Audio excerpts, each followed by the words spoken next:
All right. Thank you so much, Mr. Shelby, for that introduction. Really flattered and honored to be on the call, part of the Team Pinnacle. I really respect your leadership that you've provided and the friends that we've become, even outside of business. But I want to jump right in. I've got about 8 hours worth of material to cover in the next 30 minutes or so. And I want to be respectful of your time, but I hope that you've got your running shoes on. So make sure we have, all the noise back silenced and the distractions taken away. Make sure you have a notebook out and plenty of blank paper to write on, because I'm actually going to help you this evening. If you're open to it, set a goal plan all the way down to the activities required. And I'm going to give you step-by-step instructions. There's also going to be some activities to do during the call, so be prepared for notes. And I want to jump right in with a quote from Mr. Jim Rohn. If you don't design your own life plan, chances are you'll fall into someone else's plan. Quote by Jim Rohn: if you really want to do something, you'll find a way. If you don't, you'll find an excuse. And I'm going to help you this evening to really find what you want, define what you want, and design a plan to get it. You'll be less apt to come up with excuses when distractions in life happen.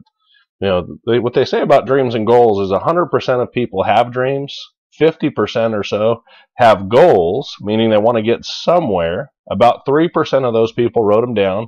1% of them have developed an action plan, and surprisingly, only 1% actually achieved the goal. And I would argue it's the people, for the most part, that have an action plan. Develop an action plan. And our goals are a lot like a GPS system. Whether it be on your Google Maps or a TomTom, whatever you have, our goals are that. Our brains are powerful tools, but in order to use a GPS or use a goal, you have to know where you're going, and to improve the accuracy and the efficiency, we have to add some specific details. In a GPS, that's going to be your city, state, or zip code.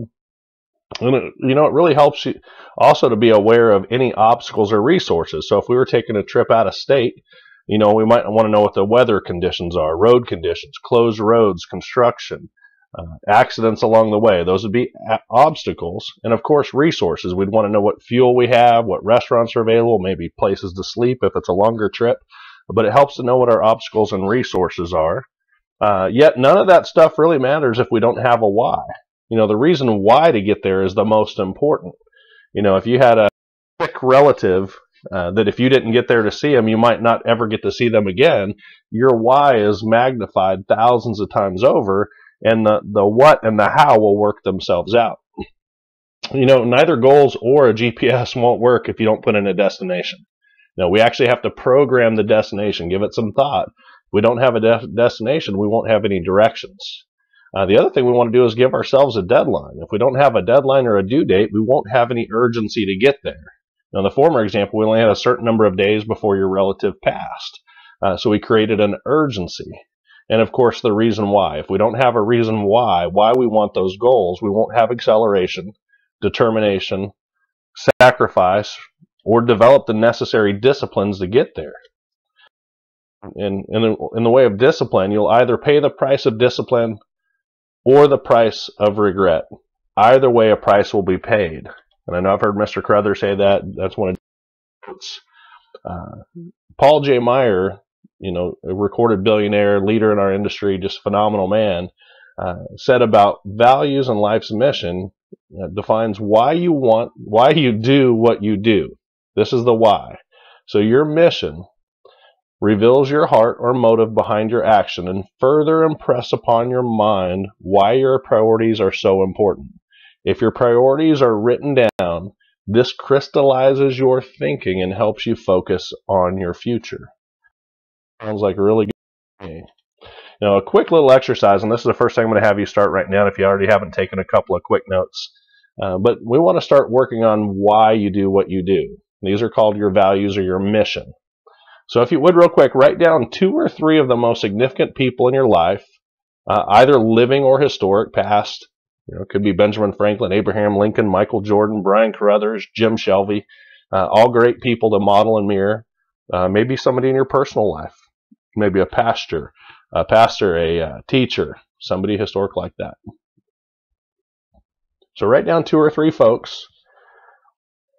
And then secondly, What do you remember or admire most about those people? What of their qualities?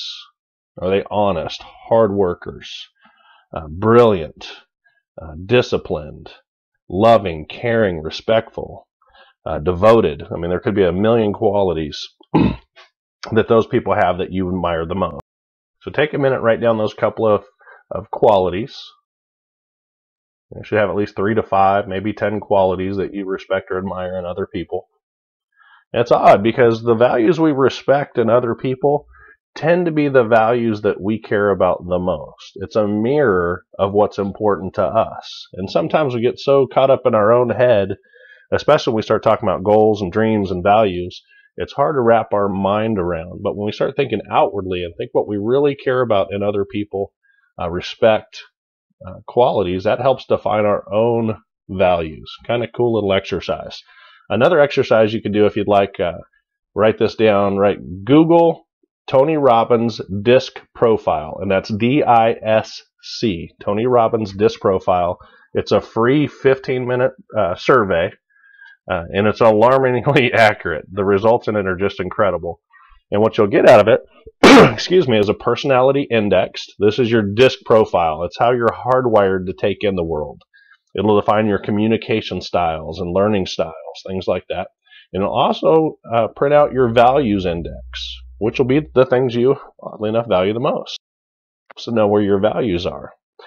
Your values are going to help define where you want to go. And it's kind of funny, in Alice in Wonderland, one of my favorite quotes, she's standing at the tree with a Cheshire cat.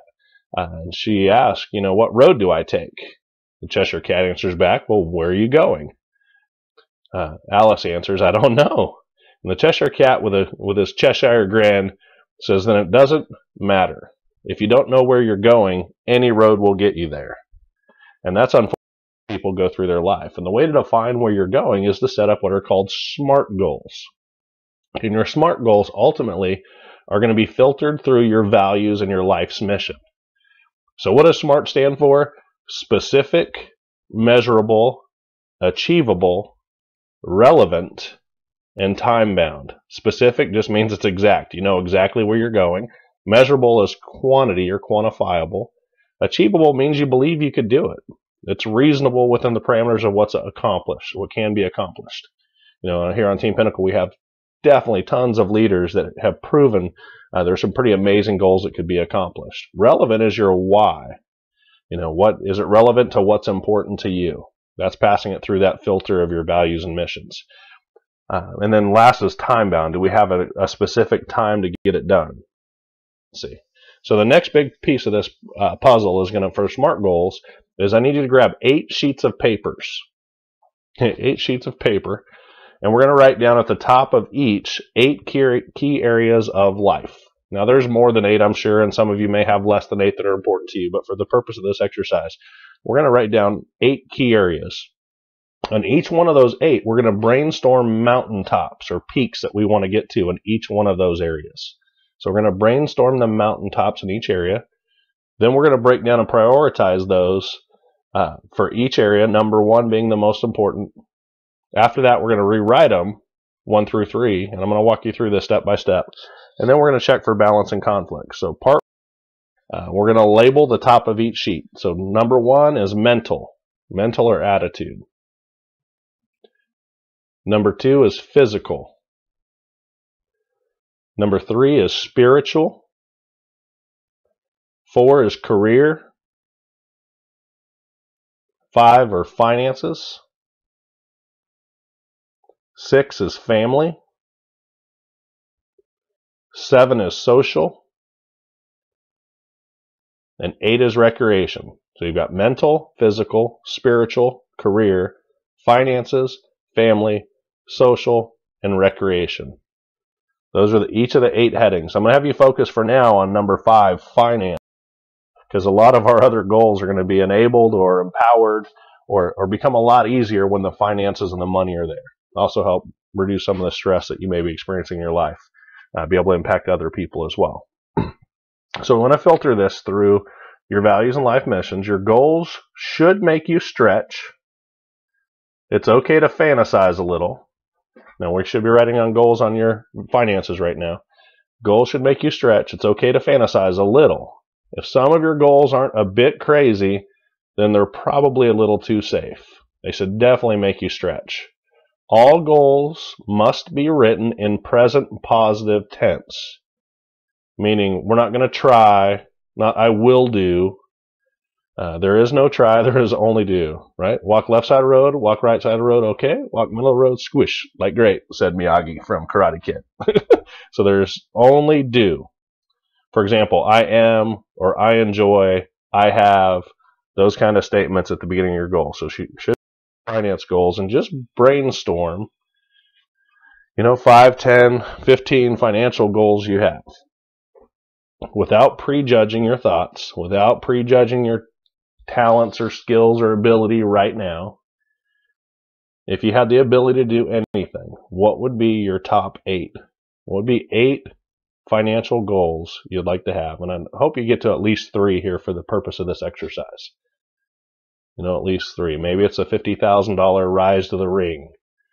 Maybe it's $5,000 a month, or $10,000 a month, or $500 a month. It's whatever your financial goal is. And I strongly encourage you, when you're considering writing goals, that you write them in the perspective of you. These aren't about anybody else other than you. There's a quote, you take care of you for you, and I'll take care of me for me. Well, we got to take care of ourselves so we can help others. So write these in your own perspective. If for example, it's $10,000 a month, so my wife will be happy, I'd boil that down to what will make you happy. You've got some goals. I'd like you to prioritize. So somewhere on that list of your financial goals, put what is the number 1 most important, and then go down the list and number 1, number 2, number 3, number 4, all the way down, and categorize which one is the most important. Maybe there's a timeline goal. Maybe you have on there the rise of the ring, and you've got the 6-figure ring, and you've got the $250,000 ring, all on your goals. It's pretty impossible to get to the 250 ring if you don't have the $50,000 rise of the ring done.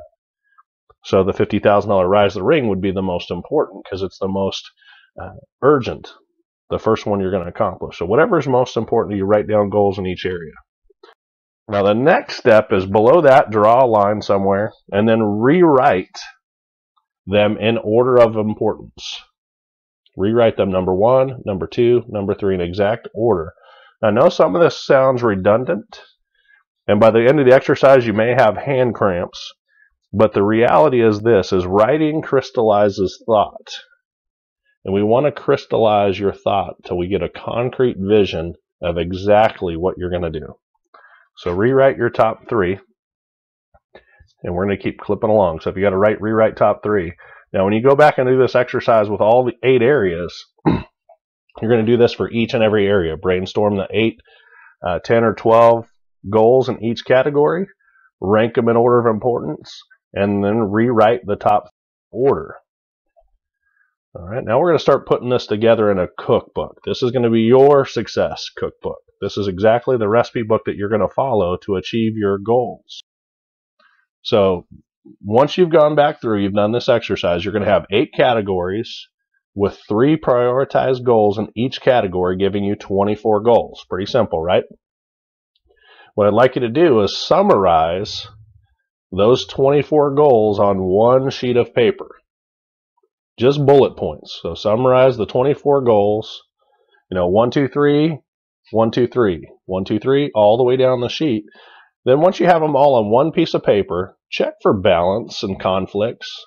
If your top goal is to have more time with your family, to value your relationships and spend X number of hours every week with your family, but you also put to get the $250,000 ring by June of next year, those may be in conflict because the amount of activity you're going to have to do, you may exclude. So you check for balance. And you may need to adjust some goals down or some goals up. This is your goal plan, not mine, not anybody else's. So you've checked for balance, you've checked for conflicts, and then what I'd like you to do is on this summary page, add a due date for each goal. Put when you will achieve the goal, when it'll be done. Done, done, done. So you have your summary page. That is your table of content. for your recipe book.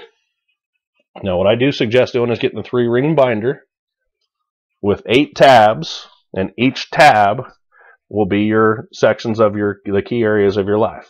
And what we're going to do is we're going to create a recipe for each of the 24 SMART goals. And it's critical that you go step by step on this. We want to crystallize the thought on each and every goal. It is a little bit time consuming, agreed, but I would argue that you'll save a lot more time by planning than you will by hoping. The last 5 years happened. The last 5 years are behind us, nothing we could do to change them, and the next 5 years are going to happen, whether we want them to or not. The next 5 years are going to come and go. And the only thing different about the last 5 and the next 5 is now you have the opportunity to choose what your life will be like in 5 years, in 3 years, in 1 year. You're going to be able to design. You're going to be the master architect of where you end up. And if you'll invest some time, at least consider investing some time in going through and writing a cookbook. Do your recipes. Do the goal cards. Do the work. Now, this form is, I believe, going to be on the Team Pinnacle website. So you should be able to go under My Documents, and it'll be the recipe form for your goals. The other place that this is going to be available is on slideshare.net. Slideshare.net. It's going to be a goal setting workshop to activity plan. Goal setting workshop to activity plan. And that's going to be under documents. Now, the slides that you could print off for all of this are going to be in the presentation. So you actually print out the slides. They'll have all the blank documents page by page for each and every one of them. But let's get back to this cookbook for a minute. So we want a recipe for each one. We have our notebook. We got our tabs. There's 3 goals behind each tab at least. Now you can go back and rewrite a plan for every one of your goals, but at least start with the very first one in each category, then go back and do the second most important goal in each category. Your goals are going to be SMART goal statements. You're going to have a due date, why that goal is even important to you. Achievable, which is going to line out your skills, knowledge, ability, and resources you might need. It's going to outline the possible obstacles and plan to overcome any obstacles. Now, that talks about the ant philosophy. An ant decides he's going somewhere, and it doesn't matter what happens. One way or another, around, through, under, over, may have to kill something, may have to eat something, may have to carry something 10 times its body weight, but one way or another, it's going to get to the other end. And that's where the possible obstacles, we want to identify those, as well as our resources. There's a checklist on there to make sure it's SMART, that it's specific, measurable, achievable, relevant, and time-bound. So all that stuff should be on your recipe card. And then there's going to be a spot at the bottom for an affirmation and a committed activity plan, which we're going to cover. So now that you have your goals, and I know we're going through this fast, hopefully you're getting a couple of notes so you can go back through and you can check out all the details on slideshare.net. But we're going to jump right into an activity plan, because a goal is great, but a goal is nothing more than a dream if you haven't attached some activity to it. So what we want to do is break our goal down into 90-day years. And this is based on the work of Brian Moran in the 12-week year. Brendan Burchard also did some work in some of his books. But 365 days is too long. Gives us too much time to procrastinate. A deadline is a terrific motivator. We get the most done just before something's due. A great majority of our memberships are turned in the last 2 days of the month. Every sporting event, I don't care what the sporting event is, the most goals, touchdowns, everything are scored. Most points are scored in the last 2 minutes of the game because there's a deadline, a due date. And 90-day years helps to intensify our focus. It creates energy, drives out any inefficiencies and delays, eliminates wishful thinking, and confronts reality. It helps build our capacity to prioritize our activity. So I want to compress 90-day years. So what we want to do is take a look at goal by goal. We're going to create an activity plan based on 90 days. So we're going to look at the very first goal, and then we're working in your financial goals right now. So how much of your particular goal can you accomplish in 90 days? What measurable activity will we need to complete over the 90 days to reach our goal? So if we take our activity, so for example, if we're going to earn $100,000 a year, we could break that down into 90 days and divide by 3. I mean, clearly that's a 1. We could just divide by 12 and we'll know what our monthly activity is. And then if we have our monthly activity, we could divide that by the actual activity required to reach our 90-day goal. So we take our monthly activity and divide by our working days in the month, and that will create your 90-day. Got it? Pretty simple. So we got your monthly financial goal, and we're going to divide that by your average commission per sale. So whatever your goal is, so if it's $500 a month, you should have $500 in there. If it's $5,000 a month, it should be in there. You have $50,000 a month, that should be written down. And then we're going to divide that by your average commission per sale, your average commission advance per sale. Now, if we're doing through this team building, this could be your average override per sale. And that will tell us exactly how many memberships need to be created in a month to get to your goal. Now, if we know how many presentations it takes to get one sale, we could put that number there. So if we close 1 out of 2, you could put 2 presentations are needed to get 1 membership. And then how many people let us present based on how many we introduce it to. So how many introductions do you have to do to get 1 presentation? Now, you could include your own steps here, whatever they're going to be for your particular process. But let's say it's 10 people, 10 introductions to get 1 presentation, that would be 10. And if you multiply all those together, number of sales times the number of presentations times the number of introductions or exposures would give you how many introductions each and every month. And if we divide the number of introductions per month divided by the days in the month, well, that gives us how many every single day. So let's kind of break this down just a little bit. I want to run through this one more time because I know it's math stuff and detail-oriented stuff and hard to follow on a conversation without me drawing it out for you or showing you a chart. But that chart is going to be available on SlideShare, so go take a peek. So your monthly financial goal for Rise of the Ring would be $50,000 divided by 12 months. Gives you $4,167 per month. If your average override on a membership from the comp plan is $38, that's just the average, then your number of team sales per month is 110. If your team gets 1 out of 2, you're going to put a 2 in, multiply that by 2. And if it takes 5 introductions to get 1 presentation, they're going to multiply by 5. So that gives us 1,100 introduction each and every month to achieve $4,167 in overrides. That breaks down, we divide by 20 for the working days per month. That means our team needs to have 55 introductions each and every day, each and every working day, to get that. So now we have a concrete number. We could measure, we could have our team report into us, we could say how many introductions did you do today, and add those up. And if our team's hitting that 55 number, and we're converting like we've predicted, then it's just a matter of doing the number. We can't manage the outcome, we can only manage the activity. And that's critical. We can't manage the outcome. We can only manage the activity.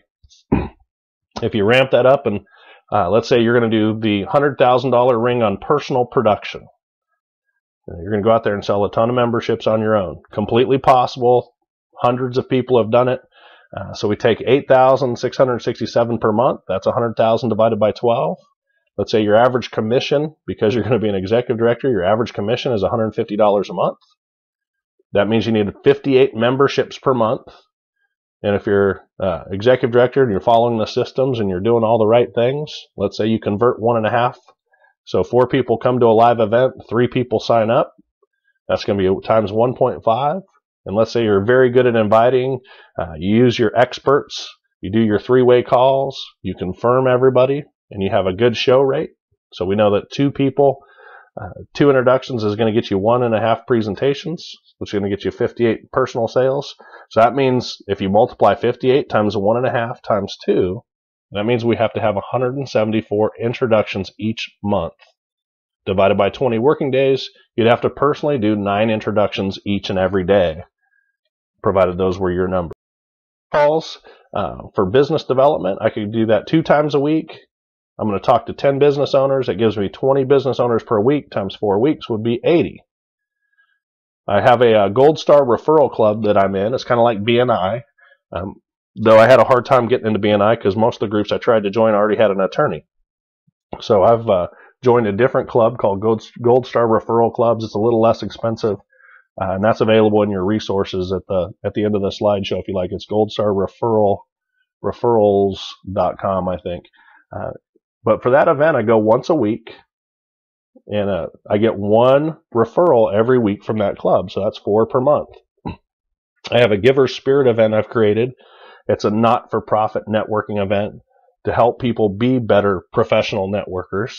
I do that once a month, and I get about 4 introductions from every one of those. I go to a monthly Chamber of Commerce after-hours event, and my focus is to meet 4 new people at that event. My other activity that I do is I share with my workout partner every day what I've done. That doesn't create any introductions, but it does add some accountability. So my total intros for the month is 212. If I divide those total intros by 20, it gives me 10.6. So if I follow my activity plan, I now accomplish over 9 introductions a day, which puts me on track to make 6 figures this year. It's really that simple. But we have to break it down to where we're going to do that activity. So if it was a nutrition goal, we may have eat a certain number of calories, drink a certain amount of water, sleep a certain number of hours every night, work out 3 times a week for 1 hour, walk 10,000 steps every day. So that would be a measurable activity that would get us to our goal by our due date. It's probably one of the most important steps that's overlooked, is we don't actually take a look at the actual activity that we need to do.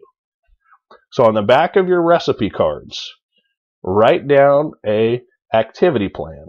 What are you going to do to generate activity? So for each of the 24 goals, on the back of the recipe card or on a separate sheet of paper, draft your daily activity plan. That could be your nutrition plan, exercise program, daily introductions, time invested in relationships, and it must be measurable activity. So if, for example, one of our goals is, foster healthier relationship with friends and family. That's a great feel-good goal, but isn't measurable. And because it's not measurable, it's wishy-washy. So once we do the activity plan and we say, I'm going to spend 5 hours a week, I'm going to do date night, I'm going to do family day, I'm going to do game night, and these are the hours, this is the time, this is how I know I'm going to be fostering those relationships. I'm going to spend 15 minutes listening to my partner every day, my spouse, before I talk to find out about their day. Those are all measurable activities. So we want to make the intangible tangible. Another critical thing, and I've really struggled with this one, just being totally transparent, is affirmations. They seem kind of weird, kind of hocus pocus. But what I do know is what we focus on, we become. If you're a brand new driver and you're staring into the headlights of the oncoming car, you tend to steer into that car. If you're looking off into the trees, you tend to steer off into the trees. And that's no different with our goals. What we focus on and believe comes to be. And we want to go back and add an affirmation to each recipe. It helps to shape our beliefs by creating an affirmation declaration. That's just adding a present positive statement for each goal in each and every area. And it's got to be present positive. So I am, I have, I enjoy, those kind of present positive. I already have it. I'm not going to try. I'm not, someday I will. These are, I already have it. The money, the ring is already on my finger. Read these positive affirmations a couple times a day with emotion, energy, and belief. And I put them everywhere. Put them on the mirror.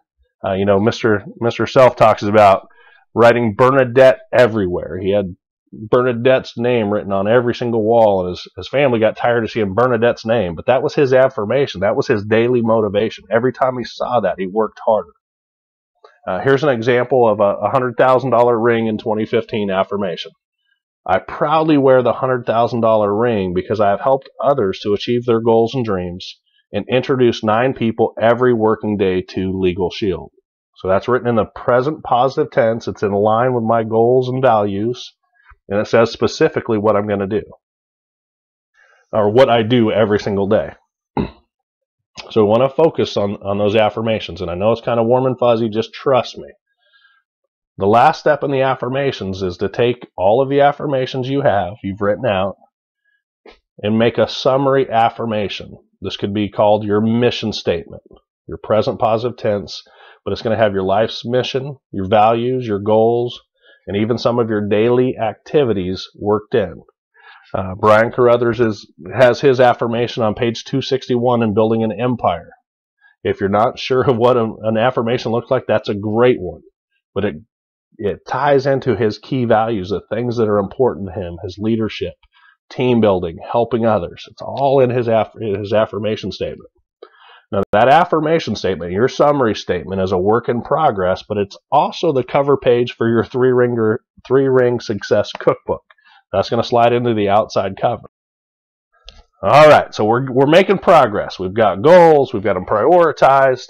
We're doing all these steps. We've actually got some mission statements. We've got it on the front cover of our book. The next thing is to crystallize the vision.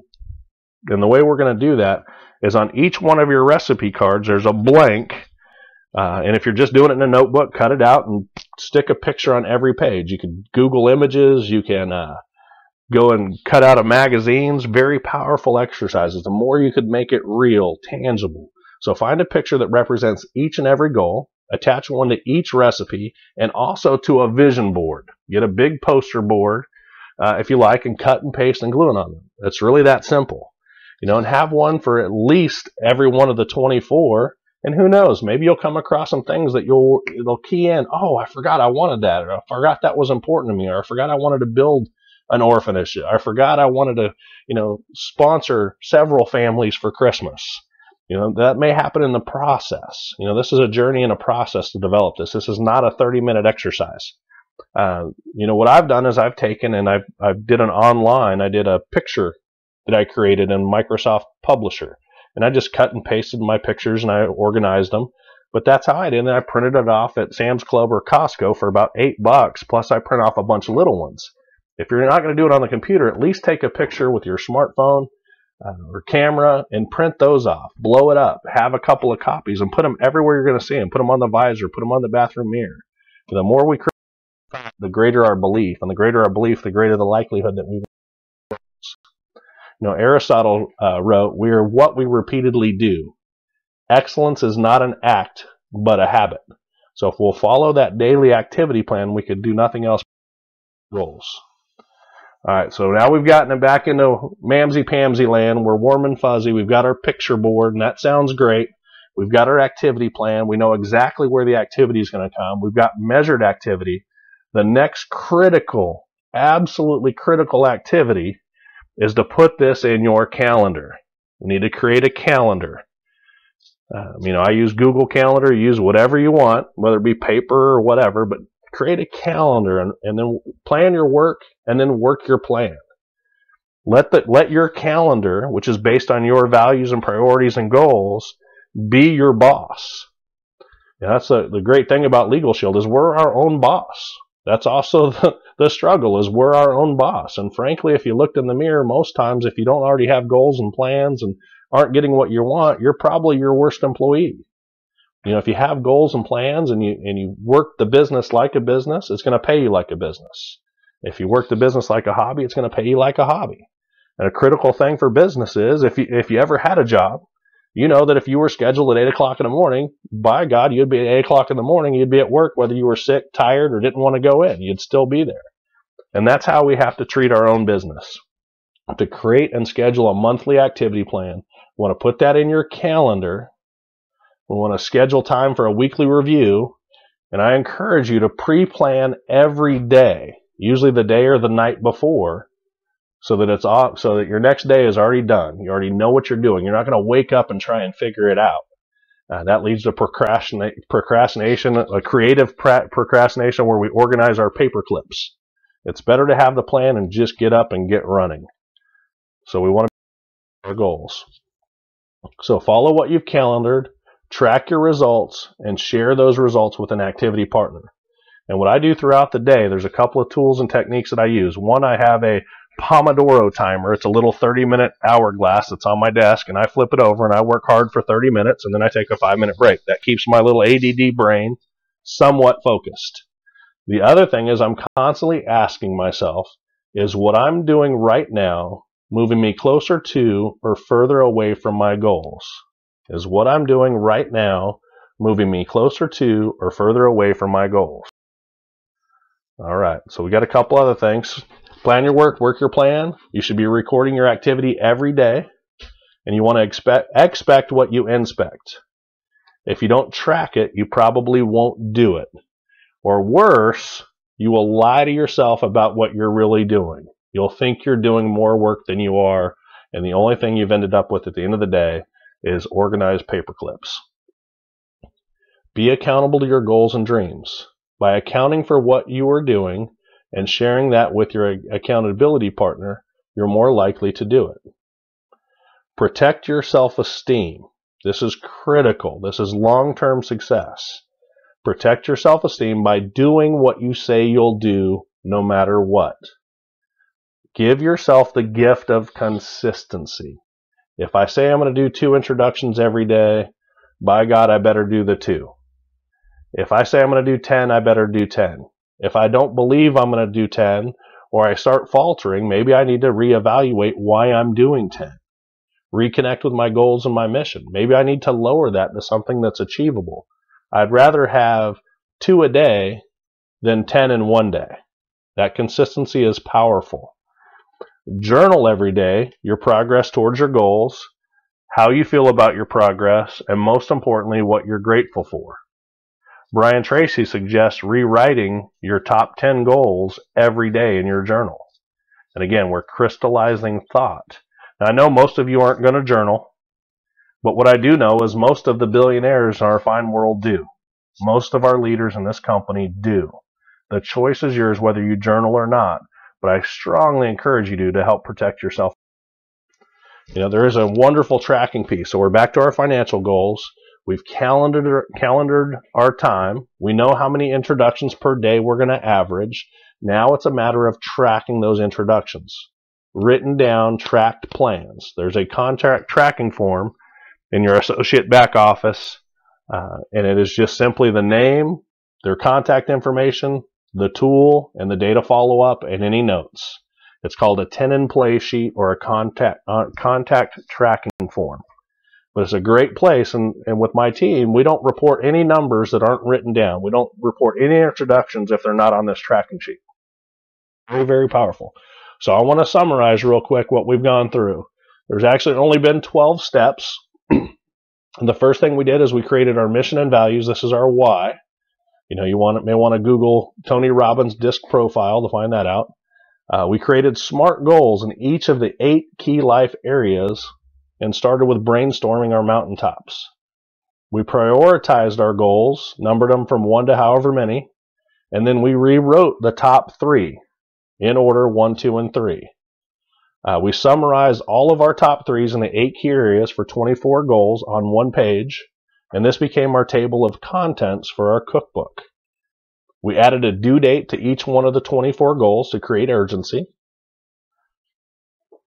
Right, so we got our 24 areas. Then we went on to create a recipe card for each one of the 24 goals, starting with the number 1 in each category.